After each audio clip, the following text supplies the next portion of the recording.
Alright, let's talk about something every Londoner's either said, thought, or screamed into their pillow at 2 a.m. Is living in London actually a dream, or is it just one big, endless nightmare? Now, if you ask people outside the city, they'll tell you London is the place. It's got the glitzy West End, history on every street corner, food from literally every country, and that addictive, buzzing energy. But if you ask someone who actually lives here, you'll probably get a sigh, a grimace, and some horror stories about rent, the tube, and the price of a pint. Let's start with the classic rent. If you haven't tried to rent in London recently, let me paint you a picture. Imagine scrolling through hundreds of listings and finding a single bed in a converted cupboard for £900 a month. Not kidding. Landlords are getting creative. Bathtub in the kitchen, anyone? Sometimes, sharing a flat with 6 strangers feels like a rite of passage. And if you're lucky, your commute is under an hour and doesn't involve changing trains 3 times and praying the Northern Line's working.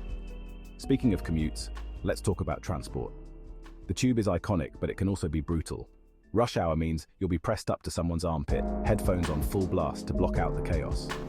And those delays, they're not just a myth. The good service sign is basically an urban legend at this point. There's always that one friend bragging about cycling everywhere, dodging black cabs and buses like it's an Olympic sport. But hey, at least London's got jobs, right? Kinda. The city's packed with opportunities, but competition is fierce. For every cool job, there's 100 people applying, and the cost of living means even a decent salary can disappear in a flash.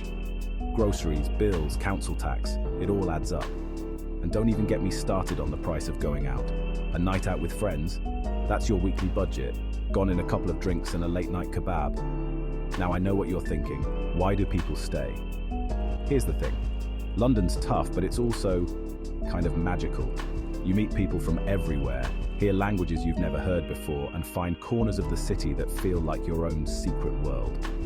There's always a new street food market, a pop-up art show, or some wonky pub where everyone's welcome.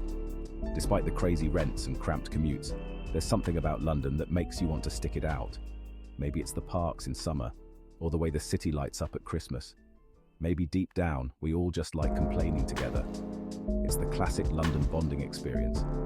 But let's be real, the city's not getting any easier to live in. Housing's a nightmare, public transport's packed, and everything costs a fortune. So is London living a dream or a nightmare? Honestly, it's both. It's the highs and lows, the chaos and the charm. For some, that's irresistible. For others, it's a deal breaker. So, if you're thinking of making London your home, just know, you'll fall in love and probably lose your mind at the same time. And that, my friend, is the real London experience. Thanks for sticking around, and good luck out there. If you've survived a year in London, you can survive anything.